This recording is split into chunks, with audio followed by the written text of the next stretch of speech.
Hey, praise the Lord, everybody. What's up? This is your brother in Christ, Dre Hill, and you are here at another Churchouse Snapshot interview featuring one of the cast members from the movie Welcome to Faith Town, Real Love. So I'd like to introduce to you a young lady that I just met not too long ago. Her name is Carmen Greer.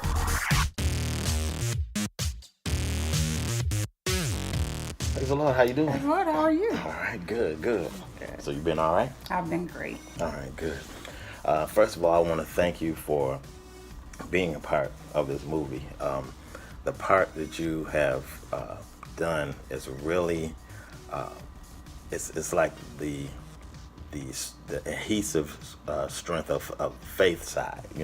Being able to deal with someone or reach out to someone that does not know the Lord, and to be able to befriend them, And so I really appreciate that. Oh, no problem. I enjoyed myself. All right, good. All right. Acting has probably been about 10 years, Okay. roughly. Okay. It's never been real major parts, but just little bits and pieces and plays and stuff.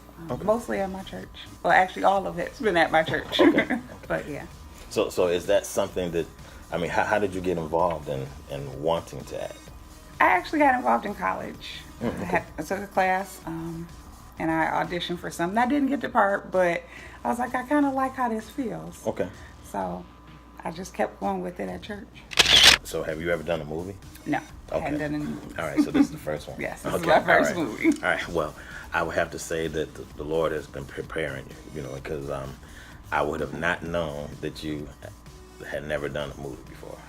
Thank you. Thank you. So I actually met you the first time at the Northwest Activity Center.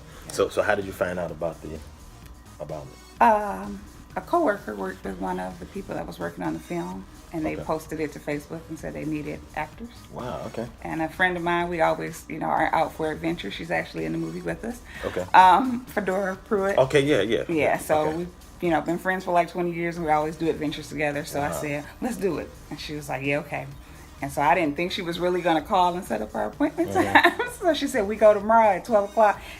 Okay, I'll go with you. I said, all right. Okay. And so there we were. Wow. Okay. When we submit to God, when we give our gifts to God, He will open up the right doors at the right time. There are temptations to try to move forward quickly, and I'm not saying God can't do that, but it is best. What I've found out is it's best for anybody to do it God's way. There's no regrets, or and it doesn't mean it's not going to be any battles or challenges, but it does mean that God gets the glory, because it was only Him that could orchestrate. So that was definitely a blessing. Yeah. You're part in the movie. You play like a big sister. Yeah. Okay, so now, is that the real you, or is that or is that the act? It's a little bit of both. Okay. I'm actually the youngest, so I've never been the big Wow. sister. Okay, So okay. I've always been the person that that people were giving the advice to, more or less. Okay. But my mom says that I had like mother's wit since I was little. Okay. So I was kind of, I don't know if I was bossy, but I was kind of like, that shouldn't be done like that. We should do this. So yeah, I guess some of it is innate, but it's not. My normal role in life is I am the little sister. I've always been the little sister. Okay. The chemistry between you and Jayla is it feels like a motherly and big sister kind of thing, and I think that's what's going to actually help boost the film, because there are people that are out there that need somebody to be able to reach where they are, and be able to help them along, and be patient enough with them, and keep reaching out to them when they don't see them, and things of that nature. So now, does that have anything to do with your ministry, or I don't know that right now, Okay, but okay. I do. Everybody tries to follow Jesus as best they can, and so I think Peter is always a good example, because Okay. Peter just messed up all the time. Yeah. So I think there's a little Peter in all of us, and so the one thing, when you look at the Bible, Jesus never just wrote Peter off. Right. He right. always told him, okay, now when you get done, come back and help the other people. Mm-hmm. And so you can, even having been a little sister or been in just different situations, you understand that you're going to learn some things along the way. Mm-hmm. And so just work with the person until they get there. I've taught Sunday school and children's church. Okay. All right. Me too. I've spoken in front of a congregation a few times. So all right. So how was it? Were you nervous, or were you like, all right, let's do it? I think I'm always going to be nervous. Yes. And I don't think that's a bad thing, because Right. I feel like if you're dealing with God's people and giving a message, the standard is higher. Mm-hmm. And so you Right. want to reach that standard. Right. And I get a little bit comfortable because I'm a teacher. Okay. So I'm up talking in front of people. Okay. 40 hours a week. Oh, really? Okay, so you're a teacher. Yeah. Okay. I'm a teacher. All right, so there's some more of that instinct. What do you want people to get from your part in this movie? Well, I think people tend to think of church people as being very harsh and judgmental. We get that all the time. Okay. You're judging me. Mm-hmm. And it's not so much a judging situation as it is, we've been through some stuff. And Okay. so if you've been through some stuff, Mm-hmm. you can see stuff coming before another person may see it, Mm-hmm. and you want to help them out. So I think at the end of the day, I hope that people that aren't saved will look at it and say, well, sometimes I'm not calling you because I think you ain't saved or you got to do better. Mm-hmm. We're really just calling out of concern and because we can help you. Mm-hmm. And, like the line said, the worst place to be when you're going through something by yourself. Right. That really is true, because you get to thinking and going all off on crazy tangents. Right. So When you find out what the title was, Welcome to Faith Town, what did it bring to your mind, or what do you think about the title? when I initially thought, I didn't know what to think. I said, okay, it's a Okay. church movie. Okay, I didn't know okay. if but it was deeper than some. Sometimes we can get the fluff. I don't know how else to say that.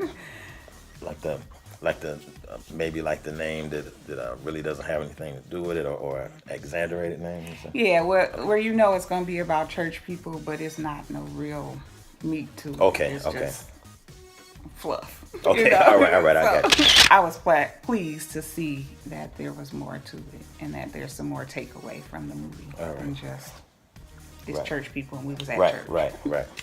I mean, I guess I can tell this. I had an imaginary friend as a kid. Okay.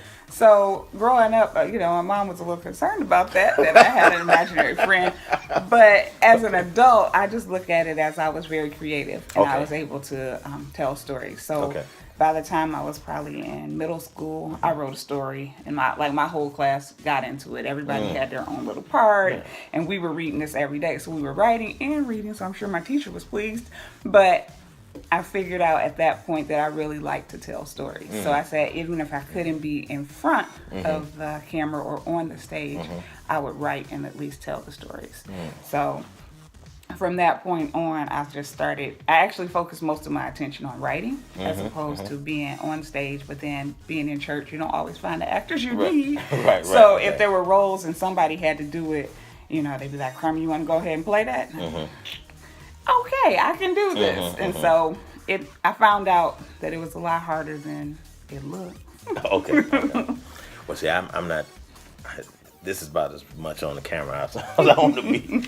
I'm sure there's someone out there that they have a dream, or they might have an imaginary friend, or I hope not. I hope not as an adult. As an adult, that's a problem.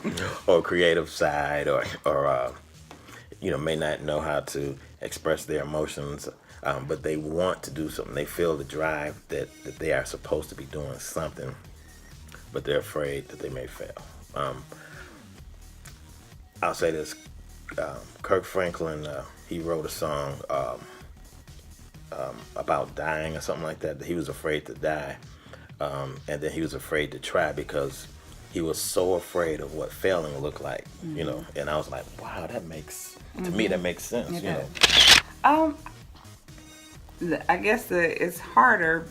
You think you're never going to recover from it, a failure, generally. Even in, you see it with children, and they raise their hand and get the question wrong. So they don't raise their hand for another a long time, and you have to Okay. actually call them. Okay. But making people feel comfortable with failure, because you learn so much from it.